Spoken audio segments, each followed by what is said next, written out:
Depuis quelques mois, et avec l'euphorie qui revient doucement dans le marché, j'ai l'impression qu'on a des nouvelles blockchains de Layer 1 qui refont à nouveau leurs apparitions, avec pour objectif de concurrencer les projets déjà bien en place comme Ethereum, Solana, ou plus récemment Aptos qu'on a abordé sur la chaîne. Spoiler, c'était pas hyper gratifiant pour le projet. Les arguments qui sont souvent mis en avant, c'est le nombre de transactions par seconde, qui dépasse a priori tout ce que nous connaissons déjà, avec un réseau ultra rapide qui permet de faire des transactions instantanées avec des frais très faibles, sans aucune finalité. J'ai l'impression que toutes les blockchains qui arrivent, littéralement, c'est ça. Mais c'est souvent beaucoup de paroles et pas énormément de concret. On l'a vu avec Solana qui se voulait être la blockchain la plus rapide du monde, mais qui a connu son lot de problèmes, notamment des arrêts fréquents du réseau, qui a impacté directement les utilisateurs. On peut aussi parler d'Ethereum qui propose, quand le réseau est congestionné, des frais tellement chers que si tu veux envoyer un Ethereum à ton pote, t'as besoin de faire un prêt à la consommation. Imagine, t'es là, tu veux acheter du Baby TAO Inu sur un échange décentralisé, mais le réseau est tellement congestionné qu'il tombe en panne et t'empêche de devenir riche. C'est pas nouveau sur cette chaîne, les blockchains ont pas mal de problèmes, que ça soit dans la conversion ou dans l'interopérabilité. Et tant que ce problème ne sera pas résolu, on aura toujours des nouvelles blockchains de Layer 1 qui arriveront avec des promesses toujours plus folles. Et nous du coup, qu'est-ce que vous voulez que je vous dise? On va devoir les analyser. La vidéo du jour, c'est sur une nouvelle blockchain de Layer 1.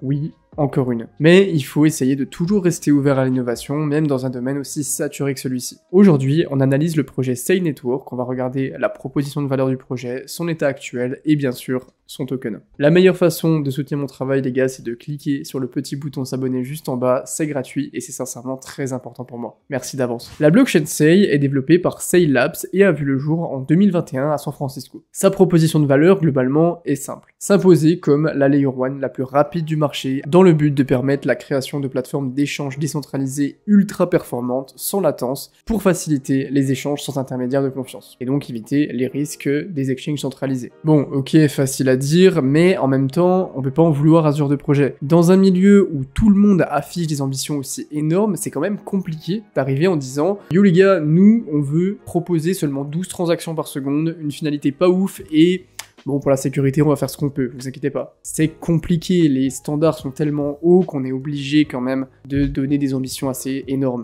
L'objectif de Sei, c'est vraiment de répondre au trilemme de l'échange en conciliant décentralisation, évolutivité et efficacité du capital, afin de permettre à des projets de DEX, de gaming ou de NFT de se développer sur un réseau qui est spécialement conçu pour le trading. C'est la base de la proposition. Bon, on commence à comprendre les phrases d'accroche d'un Layer 1, on s'en fout un peu, on va devoir regarder comment ça fonctionne dans le concret. Sei Network, c'est une blockchain qui fonctionne en proof of stake et qui se distingue par sa spécialisation dans le trading crypto et la création de DEX, d'échanges décentralisés. La blockchain est construite avec le SDK de Cosmos, qui est de plus en plus en passant un gage de qualité, mais ce qui en fait une Layer 1 à part entière, c'est que Sei se concentre sur 5 axes bien précis. On a un moteur d'appariement des ordres intégré au réseau, qui permet aux développeurs de construire facilement des order books. Un order book, au passage, c'est un carnet d'ordres qui correspond au registre de toutes les ordres d'achat et de vente qui ont été placés sur un échangeur. Plus l'order book est profond, plus il est précis, ce qui permet d'amener beaucoup de volume et forcément de liquidité. On a aussi une conception à partir d'un fork de Cosmos SDK et Tendermint qui apporte pas mal d'optimisation, comme par exemple une finalité des blocs de 600 millisecondes qui est annoncée au lancement, qui se rapproche plus des 400 millisecondes à l'heure actuelle, ce qui fait de cette blockchain la plus rapide actuellement, capable de traiter 20 000 ordres par seconde. La finalité et la scalabilité, pour une blockchain qui est censée se baser autour du trading, c'est extrêmement important, c'est le nerf de la guerre littéralement, puisqu'il faut que les ordres soient passés et validés le plus vite possible. On a un consensus qui s'appelle le Twin Turbo qui améliore la latence et le débit des transactions grâce à deux innovations majeures. La propagation intelligente des blocs avec le traitement optimiste de ces blocs. Concrètement, la propagation intelligente des blocs, c'est un système qui améliore la vitesse et l'efficacité du traitement des blocs. Les nœuds du réseau peuvent envoyer des propositions de blocs compressés qui contiennent uniquement les hashes des transactions au lieu du contenu détaillé des blocs. Les validateurs qui reçoivent les propositions compressées peuvent reconstruire le bloc original à l'aide des transactions de leur même pool et ça permet d'avoir beaucoup moins de pertes de temps et de besoin de bande passante. C'est un mécanisme qui permet d'augmenter le débit des transactions de 83%. Pour l'instant, on a clairement une jolie proposition de valeur. Le fork de Cosmos a également permis à Sei Labs d'intégrer ce qu'on appelle un algorithme de traitement optimiste des blocs qui permet d'accélérer encore la vitesse de ces transactions.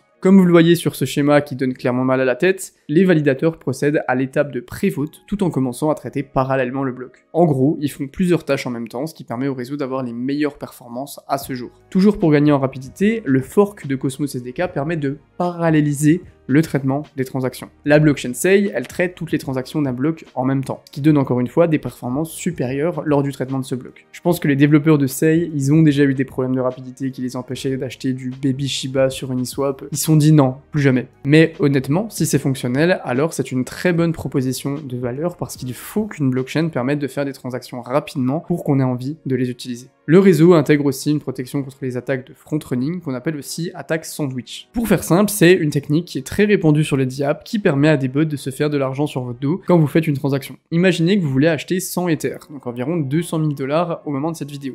Votre transaction, elle risque de faire bouger légèrement le prix de l'Ether. Un bot va placer une transaction d'achat juste avant la vôtre pendant que le prix reste bas. Puis juste après la montée du prix à cause de cette transaction, le bot va vendre ses Ethers pour réaliser un bénéfice. Sur des centaines voire des milliers de transactions, ces attaques peuvent rapporter beaucoup d'argent. Et pour qu'un réseau soit adopté et utilisé, il faut que des DApps soient développés dessus. Et pour que des DApps soient développés dessus, il faut proposer une expérience simple aux développeurs et par extension aux utilisateurs. Pour faciliter le développement des DEX et avoir le prix des actifs les plus réels possibles, SEI possède ses oracles natifs pour soutenir le taux de change des paires de tokens. Les validateurs participent en tant qu'oracle pour s'assurer que le prix des tokens est précis et est fiable. Ils utilisent également PIF Network, un oracle dont on a déjà parlé dans une dernière vidéo il y a quelques temps. On a beaucoup entendu parler de SEI ces derniers temps parce que son token a été lancé en launch pool sur Binance au mois d'août lors du lancement du mainnet de la blockchain. Donc on va regarder ce que ça donne d'un petit peu plus près du point de vue des tokenomics. Actuellement, le token SEI, après une grande période de range, a atteint son ATH des 35 centimes depuis quelques temps, avec un market cap d'environ 800 millions de dollars, et on a 2,3 milliards de jetons, c'est-à-dire 23%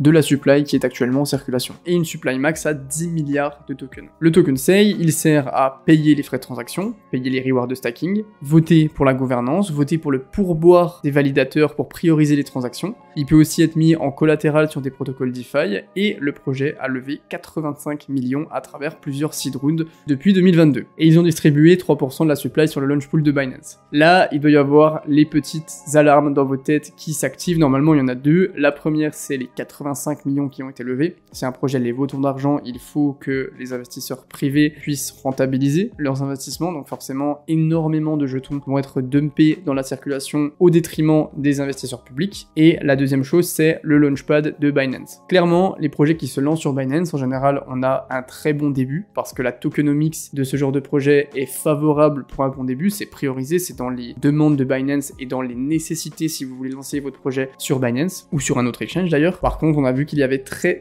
peu de projets lancés sur Binance qui performaient dans le futur et qu'en général, la plus grosse hausse est lors du lancement du token et qu'ensuite, on a un très gros dump. Le combo Binance plus 85 millions de levées, normalement, il y a un truc à se dire les gars. Niveau répartition, on est sur 48% pour la réserve de l'écosystème, à savoir les récompenses de stacking, financer les initiatives dans l'écosystème, financer les airdrops, encourager les utilisateurs. Il y a quand même un gros manque de clarté sur ce point. Combien on a réellement pour le stacking, combien pour les financements de projets, on n'a pas plus d'infos à ce niveau-là, la communication autour des tokenomics est assez mauvaise pour ne pas dire plus. 9% pour la trésorerie de la fondation, donc pour financer les opérations courantes du réseau, 20% pour l'équipe, 3% on l'a vu pour le launch pool Binance et 20% pour les investisseurs privés. La tokenomie qui est assez concentrée sur les VC, comme beaucoup de blockchains qui ont levé beaucoup d'argent. Mais pour l'instant, niveau vesting, il n'y a pas d'urgence puisque seuls les tokens pour la fondation et les récompenses en stacking sont libérés. Moins de 0,05% de la total supply chaque jour. Par contre, à partir du 13 août 2024, les investisseurs privés commenceront à recevoir leurs tokens.